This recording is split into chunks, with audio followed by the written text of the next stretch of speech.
107వ కీర్తన మొదటి వచనం. Let's go to 107 verse 1. యెహోవా దయాళుడు, ఆయనకు కృతజ్ఞతాస్తుతులు చెల్లించుడి, ఆయన కృప నిత్యము ఉండును. యెహోవా దయాళుడు, ఆయనకు కృతజ్ఞతాస్తుతులు చెల్లించుడి, ఆయన కృప నిత్యము ఉండును. అబ్రహాం వెనక్కి వెళ్ళిపోలే, ఎన్ని వచ్చినా సరే వెనక్కి వెళ్ళిపోయాడా? నాకు పిల్లల్ని ఇవ్వకపోని ఏమన్నా నేను వెళ్ళిపోతా విశ్వాసంలో అని కొనసాగాడు. విశ్వాసులకు తండ్రిగా మిగిలిపోయాడు. Who is a father of faith? Abraham. కృపావాక్యము ముందు ఎవరికి బోధించబడ్డది?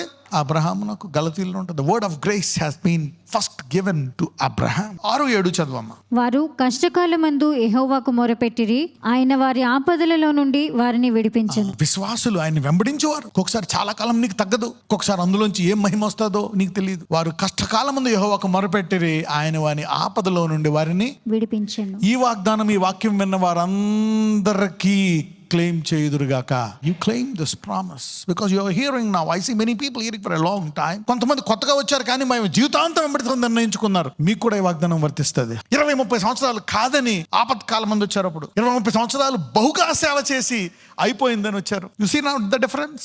చదవమ్మా 7 వరకు. వారు ఒక నివాసపురము చేరినట్లు చక్కని త్రోవను ఆయన వారిని నడిపించెను. ఆయన విడిపించడమే కాదు, ఒక మంచి మార్గంలో నేను నడిపిస్తాడంట. అలాగే నీ విశ్వాసులు పర్ఫెక్టా? నువ్వు పర్ఫెక్ట్గా ఉంటావనా? చూద్దాం.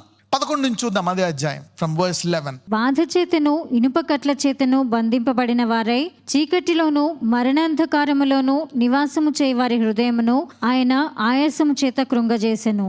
వారు కూలియుండగా సహాయుడు లేకపోయాను. వీళ్ళని విడిపించాడు, మళ్ళా వీళ్ళు కృంగిపోయారు, పడిపోయారు. ఎందుకు? 10 చూద్దాం. దేవుని ఆజ్ఞలకు లోబడక మహోన్నతుని తీర్మానమును తృణీకరించినందున. దేవుని ఆజ్ఞలకు లోబడక మహోన్నతుని తీర్మానమును తృణీకరించేవారన్న. ఒక చోట వీళ్ళు దాన్ని అవిశ్వాసమో, బలము లేకో, బిజీ అయిపోయో, లోకములో పడిపోయో వీళ్ళు కొన్ని ఆజ్ఞలు పాటించలేదు. పాటించినప్పుడు వీళ్ళకి కొన్ని కష్టాలు, బాధలు, చీకటి కుమరించేసింది వీళ్ళ మీద. సాధారణ విశ్వాసులు తీసుకుందాం. అప్పుడు ఏం జరిగిందో చూద్దాం. 12. వారు కూలియుండగా సహాయుడు లేకపోయాను. కష్టకాలమందు వారు యెహోవాకు మొరపెట్టిరి. ఇటువంటి వారు అంటే రెగ్యులర్ గా నడుస్తూ మధ్యలో కొంచెం దారి తప్పారు, పడిపోయారు, కొన్ని ఇబ్బందులు పాలయ్యారు, కొన్ని తప్పు నిర్ణయాలు తీసుకున్నారు. అటువంటి వారు మళ్ళా యెహోవాకు మొరపెట్టగా ఆయన వారి ఆపదల నుండి వారిని విడిపించెను. ఇంతకు ముందు విడిపించాడు, సెకండ్ టైం మళ్ళా విడిపించాడు. చూద్దాం అదే అధ్యాయంలో మళ్ళా 15 నుంచి చూద్దాం. Let's read from verse 15. ఆయన కృపను బట్టియు నరులకు ఆయన చేయు ఆశ్చర్య కార్యములను బట్టి వారు యెహోవాకు కృతజ్ఞతాస్తుతులు చెల్లించుదురు. మళ్ళీ ఆయన విడిపించాడు, సంతోషంగా వాళ్ళు థ్యాంక్స్ చెప్పారు, థ్యాంక్స్ గివింగ్ మీటింగ్ పెట్టుకున్నారు. ఏలయనగా ఆయన ఇత్తడి తలుపులను పగలగొట్టి ఉన్నాడు, ఇనుప గడియలను విరగొట్టి ఉన్నాడు. ఎందుకు స్తుతించారంట? ఏం పగలగొట్టాడంట ఆయన? ఇత్తడి తలుపులు, ఇనుప గడియలు అంటే ఏంటి? వాటిని మనం పగలగొట్టలేం, విరగొట్టలేం. ఇలాంటి అద్భుతాలు కూడా దేవుడు విశ్వాసుల్లో చేస్తాడంట. నాకు తెలియదు ఈరోజు ఎవరెవరైతే ఇంకా ఇది అలాగే ఉండిపోయింది, ఆ ఇత్తడి తలుపు, ఆ ఇనుప గడియ, ఈ రోజు నుంచి అది విరగొట్టబడడం మీరు చూచుదురుగాక. You will see those things. అదే కాడైనా అవ్వచ్చు, వివాహం అవ్వచ్చు, అప్పులు అవ్వచ్చు, రోగం అవ్వచ్చు, బాధ అవ్వచ్చు, మారు మనసు అవ్వచ్చు, దురలవాటు అవ్వచ్చు, పాప జీవితం అవ్వచ్చు. God is giving you power to overcome that. Carry on.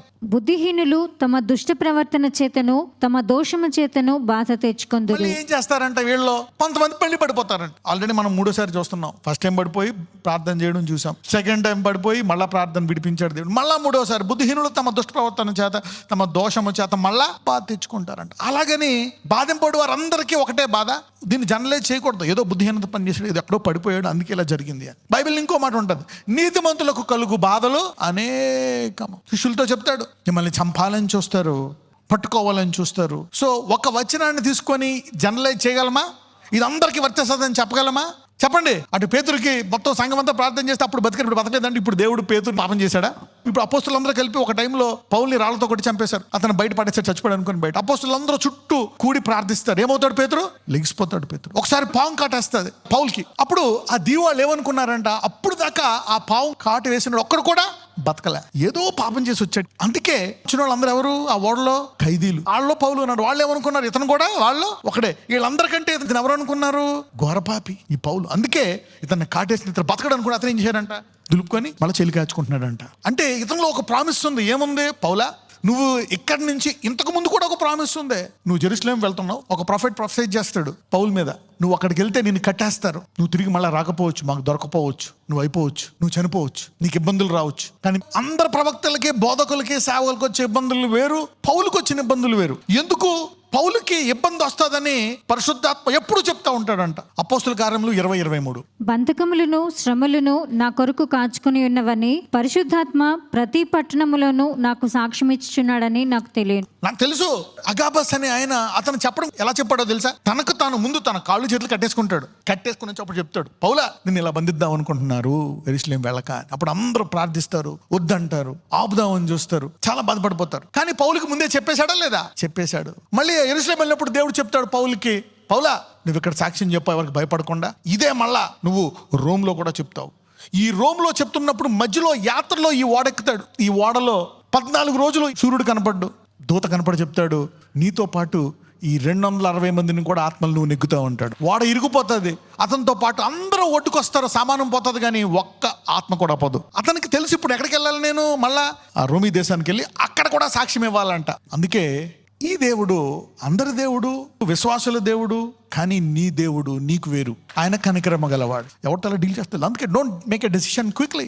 ఒక తీర్మానంకి వచ్చేయొద్దు, ఒక వచనం తీసుకొని దాన్ని జనరలైజ్ చేసేయొద్దు. పౌలుకు తెలుసు. అందుకే ఏమంటాడు, ఆగిపోయాడా పౌలు? ఆగలే, నన్ను ఎందుకు మీరు బాధ పెడతారు, నేను చావడానికి రెడీ అంటాడు. ఎందుకంటే అతనిలో గిల్ట్ ఉంది. ఏంటి ఆ గిల్ట్? నేను అనేక మందిని చంపేశాను గనక, నా బ్యాక్గ్రౌండ్ ఇది గనక నేను మరణముతోటే వెళ్ళాలా అని ఒక ఆశ. టైం వచ్చే వరకు అతన్ని ఎవరు ఏం చేయలేకపోయారు. ఇక్కడికి వెళ్ళిపోదాం. 107వ కీర్తన 15-20. ఆయన కృపను బట్టి నరులకు ఆయన చేయు ఆశ్చర్య కార్యములను బట్టి వారు యెహోవాకు కృతజ్ఞతాస్తుతులు చెల్లించుదురుగాక. ఏలయనగా ఆయన ఇత్తడి తలుపులను పగలగొట్టి ఉన్నాడు, ఇనుప గడియలను విరగగొట్టి ఉన్నాడు. బుద్ధిహీనులు తమ దుష్ట ప్రవర్తన చేతను తమ దోషము చేతను బాధ తెచ్చుకొందురు. మూడోసారి మళ్ళా పడిపోతున్నారు వీళ్ళు. చూడండి ఒకసారి 17కి వెళ్దాం. బుద్ధిహీనులు తమ దుష్ట ప్రవర్తన చేతను తన దోషము చేతను బాధ తెచ్చుకొందురు. సిక్కైపోయారు. దుష్ట ప్రవర్తన చేత, బుద్ధిహీనత చేత ఏమైపోయారు? సిక్కైపోయారు. అంటే సిక్కైపోయిన ప్రతి ఒక్కళ్ళు కూడా దుష్ప్రవర్తన చేత.